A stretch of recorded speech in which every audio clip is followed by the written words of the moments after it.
welcome back to my channel and welcome back to 21st Century Literature class. And for today's topic, we will be dealing with lesson number 7.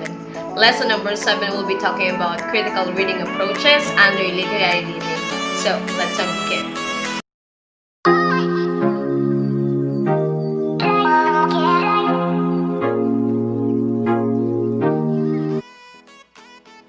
And for today's topic, we will be dealing with lesson number 7. Lesson number 7 talks about contextual reading approaches and the critical reading strategies in literature. So let's proceed. For the content standard under this lesson, we do have the learner will be able to understand and appreciate the elements and context of 21st century Philippine literature from the regions. While for the performance standard, we do have the learner will be able to demonstrate, understand, and appreciate 21st century Philippine literature from the regions through a written close analysis and critical interpretation of a literary text in terms of form and theme, with a description of its context derived from research, and an adaptation of a text into other creative forms using multimedia. Now, for the most essential learning competencies under this lesson, we do have the following. First, identify different ways one may evaluate a literary text, specifically by examining its biographical context, sociocultural context, and linguistic context. Another, discuss how different contexts enhance the text meaning and enrich the reader's understanding. Third, compare and contrast the various 21st century literary genres and the ones from the earlier genres or periods, citing their elements, structures, and traditions. Now, as we go on, understand this lesson for lesson number 7, which is about the critical reading, let's be guided with the following guide question. What does it mean to critique someone's work? Okay, so this will be the topics to be discussed under this lesson. First, steps or modes of analysis that are reflected in 3 types of reading. Second, 3 main goals of critical reading. Third, the critical reading strategies. And last, the performance task under this lesson. So these are the steps, modes of analysis that are reflected in 3 types of reading and discussion as presented by Daniel J. Curland 2000. But let's look first into what we mean by critical reading. Critical reading is basically not just merely reading what is on the paper or what is into the platform or what is into the book, or not just merely reading what is in the poem or in a story. Critical reading is about reading beyond the words, reading beyond the style, reading beyond the origin. Okay? So let's have first the steps or modes of analysis that are reflected in 3 types of reading. First is what a text says is the restatement. At first, you simply talk about the same topic as what is written in the original text. So as in short, in your critical analysis, you're just basically restating what is into the poem or what is into any literary work. Okay? So basically, what you do is you try to restate, you try to put again what you have seen and what you have read into the text. Okay? Another, after restating, the next step is what a text does is the description. The next thing after restating the ideas that you have presented or that you have seen into the literary work is that you discuss and examine the aspects of the discussion or the content of the text. So after restating, this time you try to examine what is in the text. You try to observe and you try to look into how the writer puts the idea into the literary work. So that's the second step. And the third step is what a text means is the interpretation. So as you read critically, you should analyze the text and assert a meaning for the text as a whole.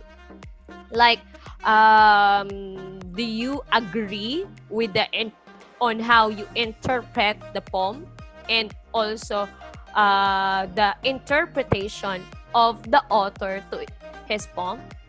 Do you have the same idea? Okay, so those are the steps of analyzing the text. Now, let's now have the three main goals of critical reading that require inference from reading within the text by Curlin 2000. First, you recognize the author's purpose, which involves inferring or basis for choices of content and language.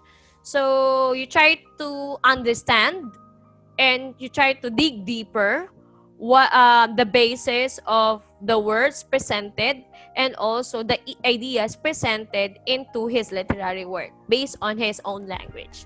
Second, after identifying the author's purpose, the second goal is you need to understand the tone and persuasive elements of the text, which involves classifying the nature of language choices used by the author.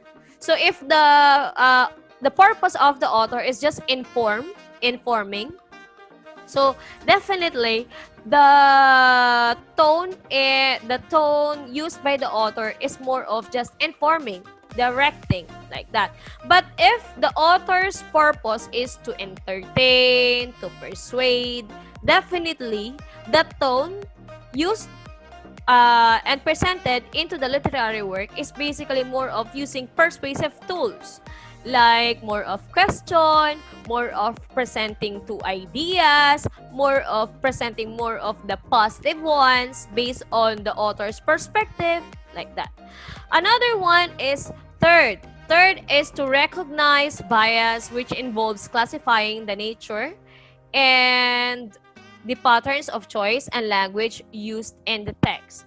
So here, you try to look and weigh and try to balance already what ideas presented in the poem, or into a literary work, or into another literary material, or into another writing material. Because here, you will try to look into already the nature and the patterns on how the writer presented the literary work. Okay, it's not just basically getting the meaning, but you try to look into how the author presented the idea, how the author presented the message to the audience. Okay, now let's now have the critical reading strategies that will help you cope with different reading texts. What is the purpose of knowing the critical reading strategies? Critical reading strategies are basically the steps on how are you going to do critical analysis. Okay? So, before making a critical analysis, you need to follow these steps so that it will not be hard for you to do the critical analysis. If you're gonna be going to college already, or if you're already in college, we do have what we call literary criticism. Ibig sabihin, what yung literary criticism? You try to critically analyze what is into the literary, not just basically getting the idea, but you try to look into how the author presented the idea. So the first one is previewing. Previewing is about, before you begin reading the text, preview it by gathering important information about it. Previewing helps prepare your mind for the barrage of information that is to come when you do the actual reading. When you preview a text, you skim it to get the big picture or an overview of the entire text. So, to make it in a simple language, previewing is basically the summary or the gist of the literary work. So when you get already the gist, it's easy for you to tidbits and try to get the events and try to look into the overview of the literary work. So that's the importance of previewing. So before jumping to the text and reading the text, try to look first into the summary or the gist. And usually, most of the time, the preview is at the back part of the book. Okay? So these are the things that you need to consider when you preview the text. First, who wrote the text? What are the author's other works? Do you think that the author is into the genre of romance, adventure, more of realism, being an idealist one? So where and when was the text published? What were the major events around the time the text was written or published? What can you infer about the text based on the title? What seems to be the general progression or organization of ideas based on the chapter titles or sections, heading, and subheadings? What is your purpose for reading the text? So in short, as you get the book and you try to look into the title and you try to look into the summary and you try to look into who is the author, you try to visualize already what is the core of what are you going to read. Okay? So, if you are like that, it will be easy for you to be hooked with the literary work. Okay? Not just getting the book and then open it again. Okay? So next one is annotating. Annotating involves highlighting or making notes of important ideas in the text. This can be done by doing the following: with a pencil or a pen in hand, underline important ideas such as the thesis, topic sentences, and key concepts. Also highlight unfamiliar words so you can look them up later. Another, make notes such as questions and comments or responses on the margins as you read. And another one is develop a symbol system. You may draw symbols to mark important words or sentences so that the text will not appear cluttered. So, to make it in a layman's term, annotating is just basically taking down notes. Taking down notes that you think into reading the literary work is something like you try to highlight it, you try to take down notes because the notes that you see is about the thing that you don't understand or the thing that you think that it is very important. So that's annotating. Next one is contextualizing. From the word contextualizing, it's about into the context. So in short, you are putting yourself into the situation. So when you contextualize, you consider the historical, cultural, or biographical context of the text, identifying the context in which the text was written, and determine how this context differs from your own. Keep in mind that your understanding of a particular concept is influenced by this context, in the same way that they influence an author's perspective. So, contextualizing is about understanding what is the author's perspective, understanding the origin of where the author is coming from, and understanding also the tidbits why an event happened and related to another event. Okay? So from the characters to the events to the feelings, like that. So that's contextualizing. Because when you try to contextualize, it's easy for you to be hooked into the story, to be hooked into a certain poem, or to be hooked into a certain literary work. Okay? Next one is outlining. So after contextualizing, meaning trying to understand what is into the text and why does it happen, the next thing that you're gonna do is try to outline and summarize the whole text. Okay? Trying to look into the important points that is stated into the literary work. So outlining and summarizing the text help you identify the main ideas in the text and express them again in your own words. In outlining the text, you identify the basic structure of the text, the main ideas, the supporting ideas, and make connections between those ideas. Outlining helps you understand how the author developed the text through the ideas presented.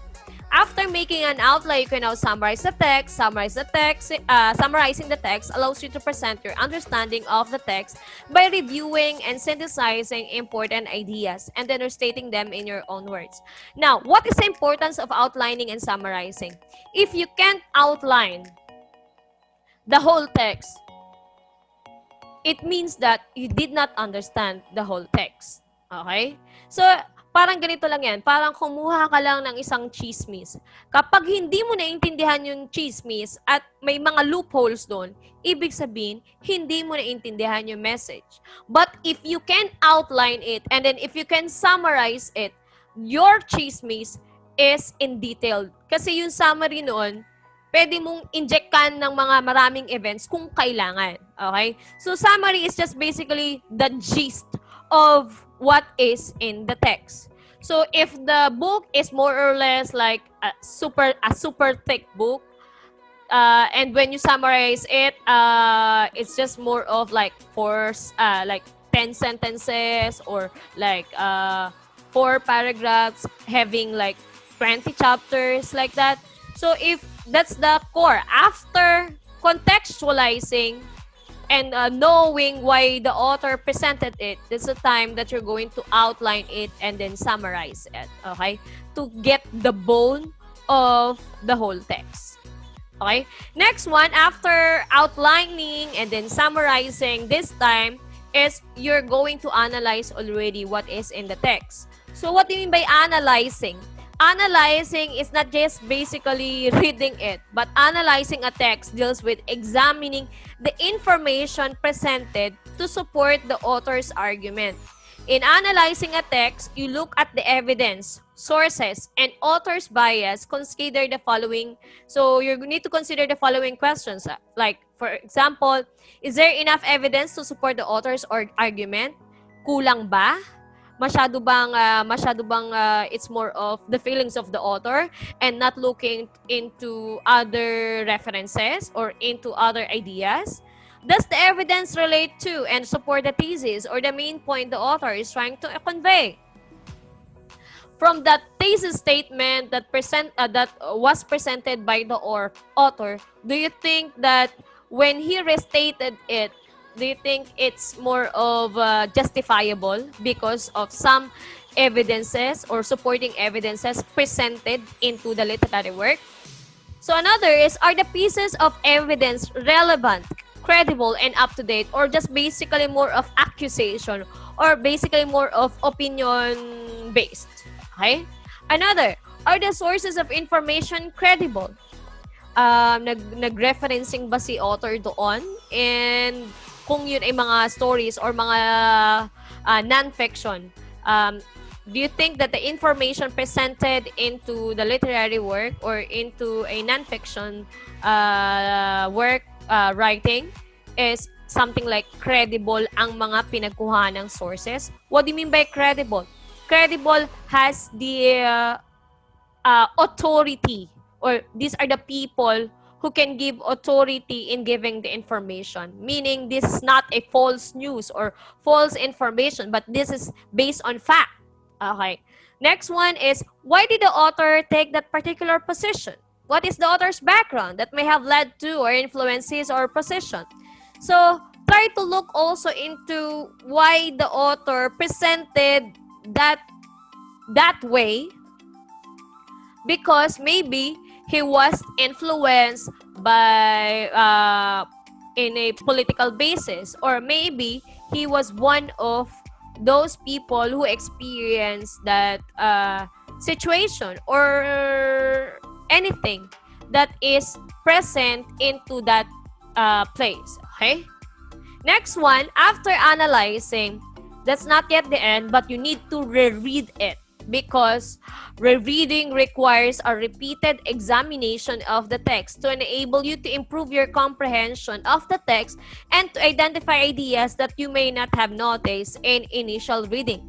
Critical readers read the text more than once to fully grasp the meaning of the text and what the author is conveying. Sometimes, you don't read only one book or one literary work or one essay or one position paper in just one sitting. Okay? If you want to look into a particular event, or if you want to look into the position of the author, you need to reread it. Not just only for the sake of comprehension, but for the sake of looking into specific details. Baka kasi yung conclusion de perpetua mo sa isang literary work ay mali. That's why you need to reread it, so that you will see what is the purpose or what is the hidden message within the text. Okay? So, next one, after rereading, that's the time that you are going to respond.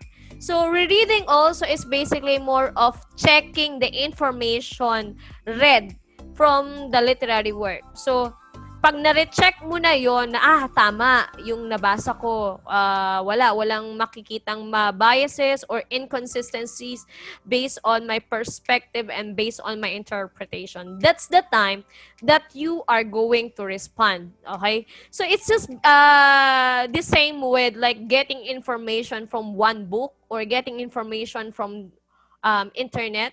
So when you try to read, you're going to reread it again and reread it again and reread it again. Because if you don't do that, you don't have the capability of responding in just a click. Why? Because if you respond in an abrupt manner, ibig sabihin ay agad-agad ka nag-respond, nang isa mo palang nababasa, pwedeng mahanapan ka ng butas doon. Pwedeng meron kang na-miss. That's why you try to look into rereading it again so that when you respond, it is justifiable. When you respond, it is something like credible. Okay? So after you have developed a clear understanding of the text, you are now ready to respond to the text. Responding to the text means drawing meaning from what you have read and presenting it in writing or talking about it to others. When you respond to a text, you express your thoughts, feelings, and questions about the text. You can write why you agree or disagree with the text or the author's argument, or you can interpret the text. You can also respond to a text by discussing it with others, sharing the information that you gain from a text with others who have read the same text is a good way to check your understanding. So responding means like putting your feelings already, putting your analysis into words. Okay? So another thing about responding also is putting your opinions, your basis, your judgment into a certain literary work. Okay? So parang yan ay pag nagchichismis ka na, pakinggan mo yung isa, pakinggan mo yung isa, pakinggan mo yung isa. Ibig sabihin, hindi mo lang pakikinggan ng isa. You need to cross-reference it from the different sources. And then after cross-referencing it, and then that's the time that you can make judgment. Okay? If the thing that you have seen or you have read is something like true. So if that's true, that's the time that you can express already your thoughts, your feelings, and opinions about a certain scenario or about a certain literary work. Okay? So again, let's go back again with the steps in the critical reading. First, we do have previewing. Second, we do have annotating. Third is contextualizing. Fourth is outlining and summarizing. Fifth is analyzing. Sixth is rereading. Seventh is responding. So the key here is before you respond, make sure that you have collected lots of information before responding. Okay? And now for your performance task, this is activity 5 under your module, which is entitled Unleash Your Inner Historian, which is about the critical analysis. Your task is to watch one of these movies related to Philippine history, which is about the Dekada 70, or Anak, or the Michiko Yamamoto's Magnifico. Now, if you have no capability or if you don't have any resources watching the 3 movies, any story that you have read or any movie that you have watched, but I prefer the in the Philippine setting, okay?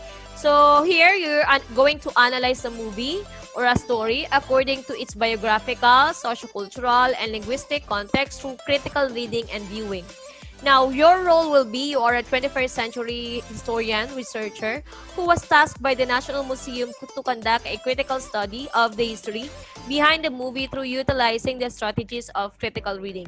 Another, for the audience, your target audience will be high school or university students who will take a tour at the Archive Center in National Museum. You need to convince them that what are shown in the movies are based on historical events and situations that transpired in the past. Now, for the situation, you need to research and learn about the past, particularly the period depicted in the movie you have chosen. The challenge involves dealing with critics who will tell you that you were not born yet when the incident happened. It also involves having to look through various sources and evaluating their credibility. Now, for your product or performance and purpose, you're going to create a 3 to 5 page essay that analyzes the movie according to its biographical, sociocultural, and literary context. You need to develop this critical analysis based on the different schools of thought learned in this unit, standards, and criteria for success. Your performance needs to have reliable and credible resources. Your work will be judged based on the set of criteria listed in your rubrics. So please avoid copy-paste, but you can look into the different references into the internet. Okay? Now, let me end this lesson with the following quotation. Since we're talking about criticism, and you know what do you mean by criticism, right? Criticism is about saying negative or saying positive. So it can either be a constructive criticism or destructive criticism. So ito yung mga pangit na nakikita sa inyo o magagandang nakikita sa inyo. So let us be guided by Winston Churchill that criticism may not be agreeable, but it is necessary. It fulfills the same function as pain in the human body. It calls attention to an unhealthy state of things. So here, with Winston Churchill, is that criticism gives improvement and takes improvement into what is happening right now. Okay? So, pag may nakikitang mali at doon sa isang sitwasyon or sa isang bagay, you try to say it so that the situation will change. Okay? So, especially if it is already unhealthy. Kumbaga, sa kapangitan niya, hindi masyadong nawawala yung progress within the situation. Okay? Next one is another quote by Abraham Lincoln. He has a right to criticize who has a heart to help. Don't just criticize, but try to criticize because you want to help. Not just because of degrading the person or not just degrading of the situation. Because if your goal is only to degrade the person or degrade the situation, I think you just need to stop. Okay? Stop criticizing. Because when you try to criticize, make sure that you are willing to help. So another quote by Benjamin Franklin is about, any fool can criticize, condemn, and complain, but most fools do. So I don't want you to criticize as in being a fool. Meaning, you just complain and complain, criticize and all, but you don't do anything. Okay? You don't do something to change the situation. So when you try to criticize, make sure that you help the people to do the task to make and change the situation better and for improvement. Another one is about a quote from William Arthur Ward, which is about, flatter me and I may not believe you, criticize me and I may not like you, ignore me and I may not forgive you, encourage me and I will not forget you, love me and I may be forced to love you. Not just don't criticize not just because you don't like the person or you don't like the situation, but criticize because you love to change the situation for the betterment of the people, and you try to criticize because you want the people to engage and imbibe changes to make the situation better. So I think that would be all, and I hope you're safe and be happy, because this is our this is our second to the last lesson for the first quarter. So be happy and be safe. Bye everyone.